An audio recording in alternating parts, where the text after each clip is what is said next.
E se ti dicessi che da oggi puoi gestire in maniera automatica l'irrigazione del tuo orto grazie a questo dispositivo e un cellulare? Allora mi raccomando, non perdere la fantastica puntata di oggi, perché parleremo di Smart Irrigation ed in particolare di questo sistema della Rainpoint che non solo ti permetterà di andare in vacanza in piena serenità, ma soprattutto ti permetterà di gestire in maniera meticolosa l'irrigazione dell'orto, evitando soprattutto quest'anno il sorgere di malattie fungine. Quindi nella prima parte ti mostrerò bene cos'è, come funziona e soprattutto come va configurato.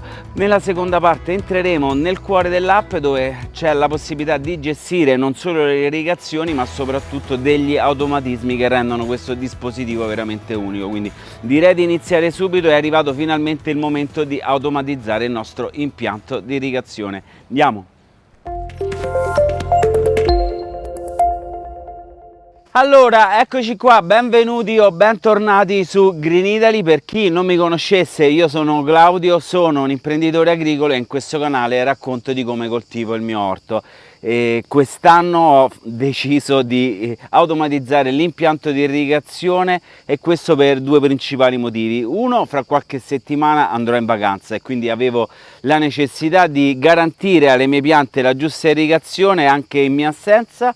E due, forse anche tra l'altro l'aspetto più importante, che quest'anno in particolar modo risulta veramente importante gestire al meglio l'irrigazione, quindi mai troppa, mai poca, fatta soprattutto nel momento giusto. Quindi ho scelto di collaborare con Rainpoint, che ha creato questo dispositivo che è veramente una cosa pazzesca. Allora, intanto vi spiego velocemente come funziona, perché è fondamentale intanto avere una connessione wifi, ok? Se no il sistema non funziona. E questo perché il dispositivo che poi andremo a collegare al nostro rubinetto riceve il segnale attraverso questo ripetitore. Questo ripetitore a sua volta è collegato alla rete e quindi attraverso un telefonino, quindi indipendentemente da dove noi ci troviamo, da qualsiasi parte del mondo, mandiamo un segnale al nostro ripetitore che poi andrà a comunicare con appunto il dispositivo che permetterà di aprire e chiudere il rubinetto. Può sembrare difficilissimo, ma ti posso garantire che è un gioco da ragazzi. Anzi, adesso andiamo a vedere come effettuare la prima configurazione. Seguimi. L'operazione è piuttosto semplice. Come prima cosa dobbiamo installare l'app dallo store ufficiale. Per farlo ci basterà inquadrare il QR code presente sulla confezione. A questo punto andiamo a collegare il ripetitore wifi alla presa elettrica. Premiamo il pulsante qualche secondo e il LED inizierà a lampeggiare velocemente.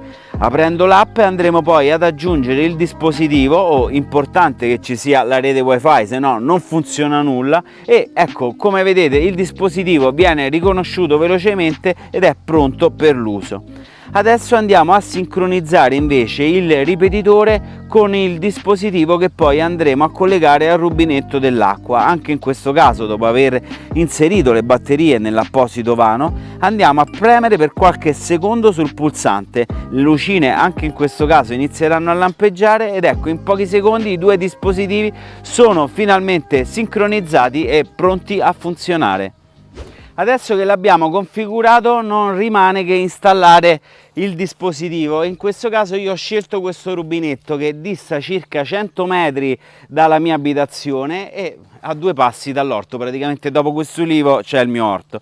Allora, la prima cosa che faccio è andare a innestare il dispositivo sul rubinetto, eccolo qui. Poi ovviamente andrò a creare tutto l'impianto di irrigazione che porterà appunto l'acqua ai vari filari. La prima cosa che faccio però è prendere il cellulare e andare sull'app. Vado sulla modalità manuale, ok, apro il rubinetto. A questo punto, attraverso questo pulsantino, ecco, lo clicco, il segnale arriva, eccolo, guardate, l'acqua esce. Questa ovviamente è la modalità manuale. Vado a spingere per chiudere, qualche secondo il segnale arriva, forse ho cliccato male, eccolo.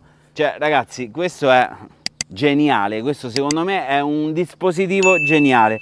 Ovviamente il telefono non sta comunicando direttamente con questo, perché noi ci potremmo trovare in qualsiasi parte del mondo, ma manda il segnale attraverso la rete telefonica al dispositivo che abbiamo installato in casa, e quindi poi è quello che andrà a comunicare con questo qui, con il rubinetto. Vado a riattivare, 1 2 3, eccolo. Cioè, ragazzi, è pazzesco, direi, aspetta che stoppo, direi a questo punto di andare a vedere tutte le funzionalità, perché questo dispositivo va comunque programmato. Andiamo. Prima di spiegarti le funzionalità, però, è arrivato il momento del nostro tanto atteso concorso settimanale. Infatti anche questa settimana mettiamo in palio il nostro sacco di humus di lombrico vermire. Vincere è facilissimo, ti basterà indovinare il primo numero estratto sulla ruota che questa settimana è Napoli, ok? L'estrazione è quella di giovedì 20 luglio, quindi non devi fare altro che intanto devi essere registrato, perché il nostro gioco è destinato ai nostri iscritti, ma poi basterà scrivere Napoli e il numero che pensi che uscirà. E adesso andiamo a vedere come impostare il nostro dispositivo Rainpoint. Andiamo!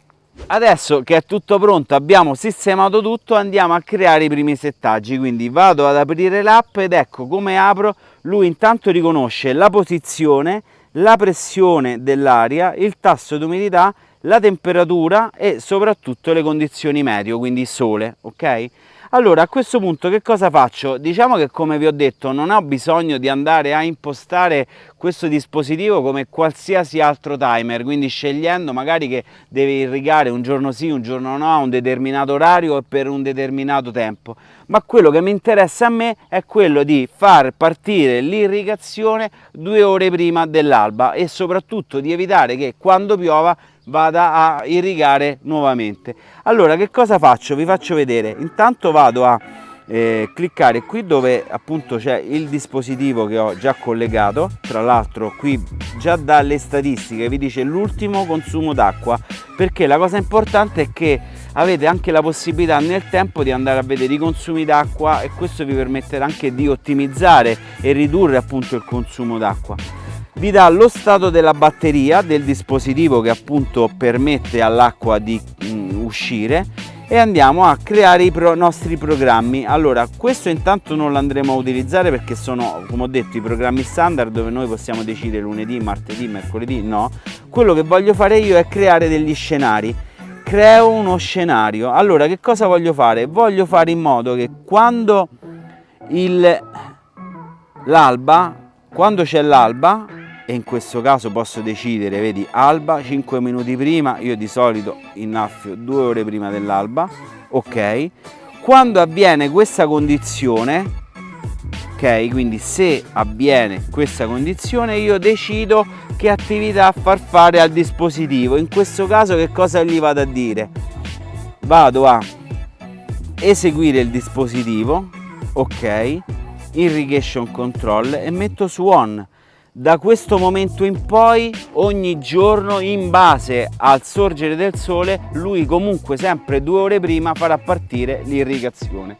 Il secondo passaggio, che è quello poi che mi interessa a me, andiamo a creare la seconda condizione, ossia che in caso di pioggia deve posticipare di almeno 24 ore l'erogazione dell'acqua. Che cosa faccio? Creo una nuova condizione e vado a dire: quando il meteo, in questo caso meteo piovoso, quindi lui quando vede che piove, e qui c'è la mia posizione, sono a lunghezza, che cosa faccio? Vai a dire al dispositivo di weather delay, quindi weathering delay, di posticipare. In questo caso posso posticipare di 24, 48, 72. Io metto 24 perché è quello che mi interessa a me.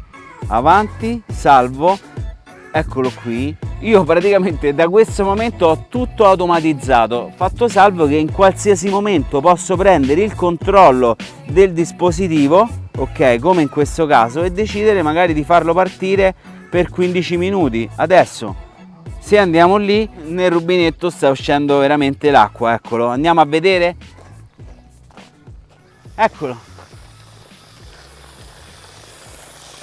Guardate, l'acqua sta uscendo.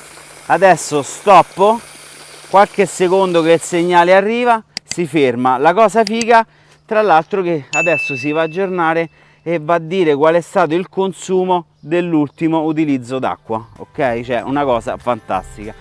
E niente, io ve lo consiglio perché una volta che ci avete questo state a posto. Allora ragazzi, per oggi la puntata finisce qui. Io adesso domani andrò a creare e aggiuntare il tubo fino ad arrivare al mio impianto di irrigazione. Spero soprattutto che la puntata vi sia piaciuta, fatemelo sapere nei commenti e niente, vista l'ora, noi ci vediamo come sempre ai prossimi fantastici video. Ciao!